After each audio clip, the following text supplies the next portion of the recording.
तो आप देख रहे हैं परख न्यूज़ और मैं हूं आपका अपना दोस्त बिट्टू राणा। दोस्तों, आज हम आपको ऐसी शख्सियत से मिलाएंगे जो जानवरों को लेकर काफ़ी ज़्यादा चर्चाओं में रहे हैं।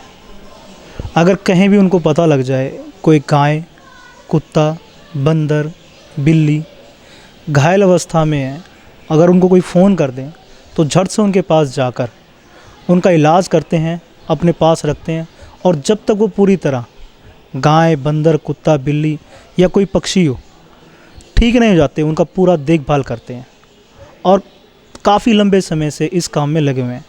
तो आइए चलो बात करते हैं विकास लूथरा जी से। Hello sir. हेलो जी, कैसे हैं आप? सर, अगर बात करें कितना समय आपको हो गया है जानवरों की सेवा करते हुए और कब आप लगे थे जानवरों की सेवा, और ऐसा क्यों मन में विचार आया कि मुझे यही काम करना है? मेरे को लगभग 10 साल हो गए हैं जानवरों के साथ में काम करते हुए, जानवरों के लिए उनके लिए मेडिकल हेल्प अरेंज करते हुए। और इस दौरान मैंने लगभग 20,000 से ज़्यादा एनिमल्स अब तक रेस्क्यू किए हैं, जिसके लिए मुझे कई अवार्ड्स भी मिल चुके हैं। और इसमें अर्बन एरिया में ख़ास तौर से हम लोग देखते हैं कि कैट्स एंड डॉग्स ज़्यादा हम लोग रेस्क्यू करते हैं, बट मैंने अपनी इस 10 साल की जर्नी में बहुत सारे वाइल्ड एनिमल्स भी रेस्क्यू किए हैं, जैसे मंकीज़ हैं, स्नेक्स हैं, ईगल्स हैं, क्रोज़ भी हैं, बहुत सारे ऐसे एनिमल जो आमतौर पे हम अर्बन एरिया में नहीं देखते। उसके अलावा ऐसा कुछ कभी प्लान नहीं किया था कि मेरे को ये काम करना है। I was working with franchise India, और उसके अलावा मैं मेरी कॉर्पोरेट जॉब्स मैंने जो छोड़ी है, हाईली पेइंग जॉब्स मैंने छोड़ी हैं। और उसके बाद में तो मुझे रियलाइज़ हुआ कि जो NGOs हैं या जो गवर्नमेंट की एजेंसीज़ हैं वो अप्रोप्रिएट नहीं कर पा रही हैं काम, क्योंकि दिन के टाइम अगर एक्सीडेंट होते हैं, दिन के टाइम अगर कुछ एनिमल्स को प्रॉब्लम्स आती हैं, तो वहाँ पर आम तौर पे लोग वेट करते हैं, जो वॉलंटियर कर रहे हैं वो वेट करते हैं कि कब वो जॉब से वापस जाएंगे। और NGOs के पास उतने इक्विपमेंट नहीं है या उतना अंडरस्टैंडिंग भी नहीं है कि किस तरीके से एनिमल्स को उन्होंने हैंडल करना है। तो मैंने डिसाइड किया कि मैं अपनी जॉब छोड़ दूँगा और मैं ये फुल टाइम करूँगा। फुल टाइम करने के लिए जब आप फील्ड में उतरते हैं और आपको एक्चुअल प्रॉब्लम के बारे में पता चलता है, तो उसके बड़े इनोवेटिव सॉल्यूशंस आपको निकालने पड़ते हैं।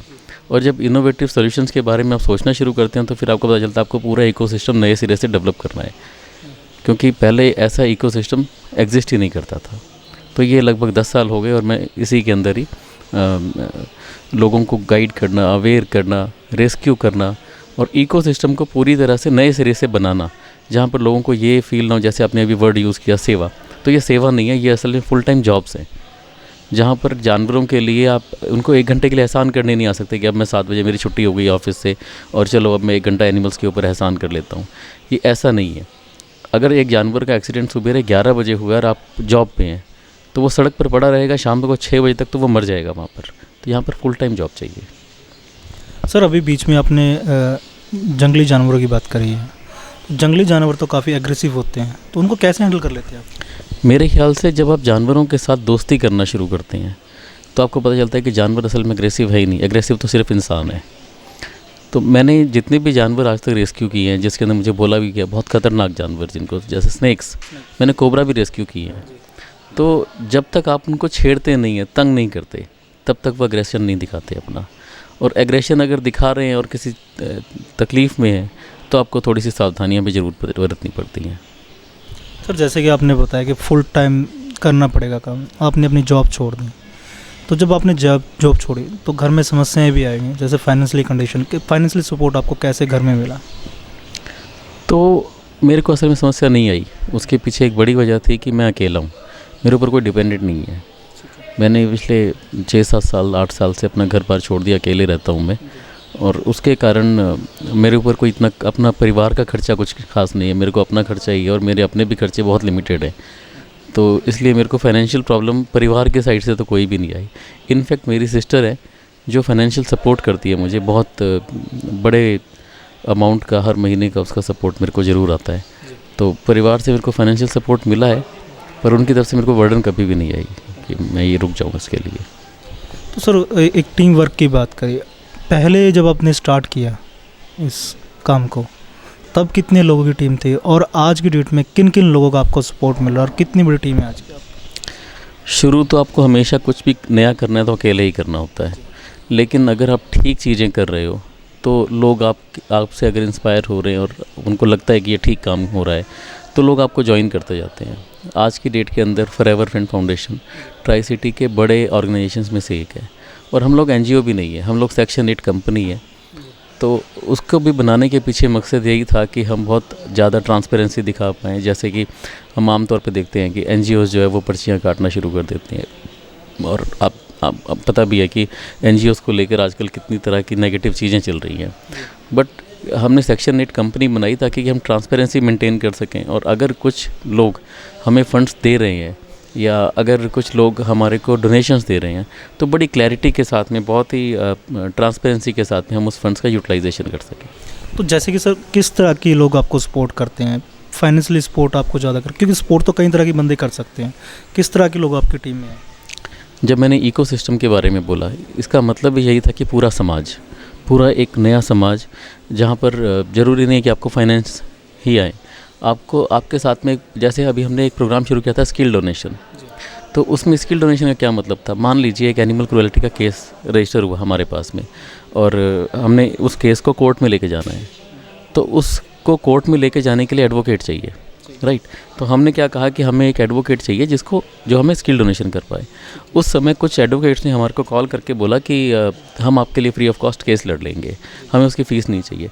तो इस तरीके से अलग अलग वॉक के लोग, अलग अलग प्रोफेशंस के लोग हमारे साथ जुड़ना शुरू हो गए, और अलग अलग, जैसे अकाउंटेंट्स हैं तो अकाउंटेंट ने हमारे अकाउंट्स को मैनेज करने में हेल्प की।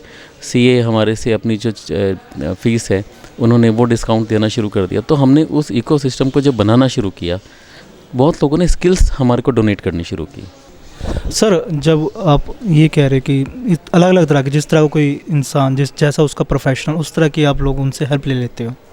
सर जैसे कि मान लीजिए आप पंचकुला में हैं, चंडीगढ़ या जीरकपुर से या मोहाली से कोई कॉल आ जाए आपके पास कि फ़लाने एरिया में गाय घायल है, या कुत्ता कोई घायल है, या मंकी घायल है, या कोई बिल्ली घायल है, तो उसको इमरजेंसी सेवा देने के लिए, बहुत फास्ट देने के लिए आप कोई रणनीति बनाई है, फ्यूचर बनाया है, कुछ क्या करने वाले हैं?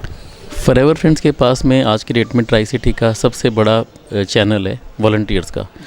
तो हर एक सेक्टर में, हर एक जोन के अंदर हमारे कुछ वॉलंटियर्स हैं। हमने व्हाट्सएप ग्रुप्स क्रिएट किए हुए हैं जोन वाइज, और वहाँ पर जैसे ही कोई कॉल हमारे को करता है तो उस एरिया के ग्रुप के अंदर हम उसको पोस्ट कर देते हैं। और जैसे ओला उबर के अंदर टैक्सी वाले कॉल पिक करते हैं, ठीक वैसे ही हमारे वॉलंटियर्स भी कॉल पिक कर लेते हैं, और वहाँ पर हम उनके लिए सारा ट्रीटमेंट जो है अरेंज करा देते हैं। उससे ये काफ़ी स्विफ्ट, काफ़ी फास्ट सर्विस एनिमल को मिल जाती है। इन फ्यूचर कुछ अभी मैंने सुना था कि कोई एम्बुलेंस सेवा आप लोग करने वाले हैं, किस तरह के इक्विपमेंट उस एम्बुलेंस में होंगे? हमारी एम्बुलेंस सेवा असल में काफ़ी डिले हो गई है, क्योंकि मेरी तबीयत कुछ टाइम से ख़राब चल रही है। तो ये इंडिया की अकेली ऐसी एम्बुलेंस होने वाली है जिसके बारे में हम बहुत टाइम से बात कर रहे हैं, लेकिन मेरी किडनीज़ क्योंकि दोनों फेल, और मुझे हॉस्पिटलाइज होना पड़ा कुछ लंबे टाइम के लिए, और मैं उसको टाइम पे लॉन्च नहीं कर पाया। ये जो एम्बुलेंस या ये जो बस है, इसके अंदर operation theatre, OPD, life support system, ये सब कुछ इसके अंदर ही है।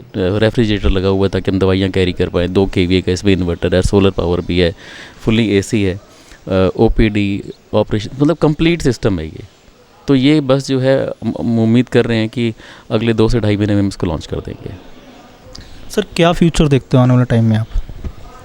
फ्यूचर तो समाज के ऊपर डिपेंड करता है, और समाज में बहुत सारे चेंजेस आए हैं। अगर आप अपने आसपास देखोगे तो कंपैशन, जो हमारा टैग लाइन भी है, कंपैशन इज़ द आंसर, अब पहले से ज़्यादा कंपैशन आ चुका है लोगों के अंदर। आज आपको सड़कों के ऊपर लोग जानवरों को खाना खिलाते हुए ज़्यादा मिलेंगे सड़कों के ऊपर। ज़रूरी नहीं कि वो हमारे ऑर्गेनाइजेशन से जुड़े हुए हों, लेकिन आज की डेट के अंदर ऐसे लोग आपको ज़्यादा दिखाई देंगे जो जानवरों के लिए कुछ ना कुछ काम कर रहे हैं, कुछ खाना खिला रहे हैं, कुछ उनको दवाइयाँ दे रहे हैं।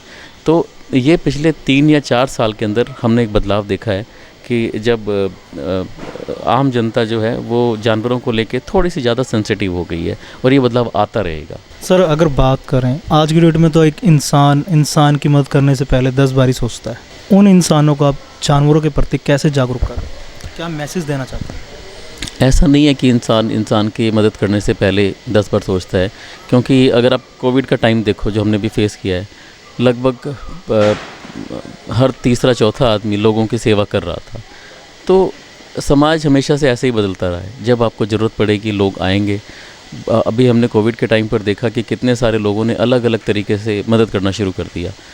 ज़रूरी नहीं है कि जानवरों की, पर जहाँ पर भी ज़रूरत थी, अगर ऑक्सीजन की शॉर्टेज थी तो लोग ऑक्सीजन सपोर्ट देने के लिए आ गए। तो हम ये नहीं कह सकते कि समाज में प्रॉब्लम है। जहाँ जहाँ पर ज़रूरत होती है समाज हमेशा अपने आप को अपग्रेड करता है, और उसमें आपका मेरा कंट्रीब्यूशन हमेशा चलता रहता है। सर कोई लास्ट मैसेज आप लोगों को देना चाहें? मैसेज तो बहुत सिंपल है। अपने आसपास में रहने वाले जो जानवर हैं, अगर आप सिर्फ उनको देखना भी शुरू कर देंगे, उनका नाम रखना शुरू कर देंगे, तो आपको पता चलेगा कि ये जानवर जो हैं ये आपकी अपनी रोज़मर्रा की ज़िंदगी में कितनी मीठे क्षण लेके आते हैं। तो जब आप उनको देखना और उनका नाम रखने से शुरू करेंगे ये सारी चीज़ें, तो मुझे लगता है कि ये इतना आसान हो जाएगा आपके आसपास के जानवरों को, रहने वाले जानवरों को मदद मिलना। ये सबसे आसान तरीका है मदद पहुंचाने का। सर विकास लोथरा सर, आपसे बहुत अच्छा लगा और उम्मीद करते हैं कि जो आपका मैसेज है वो लोगों तक सही तरीके से पहुंचे और लोग इस चीज़ को सोचें कि जानवर भी आपके अच्छे दोस्त बन सकते हैं। फ़िलहाल इतना ही, अगली बार फिर मिलेंगे किसी अच्छी शख्सियत के साथ। तब तक आप देखते रहें परख न्यूज़।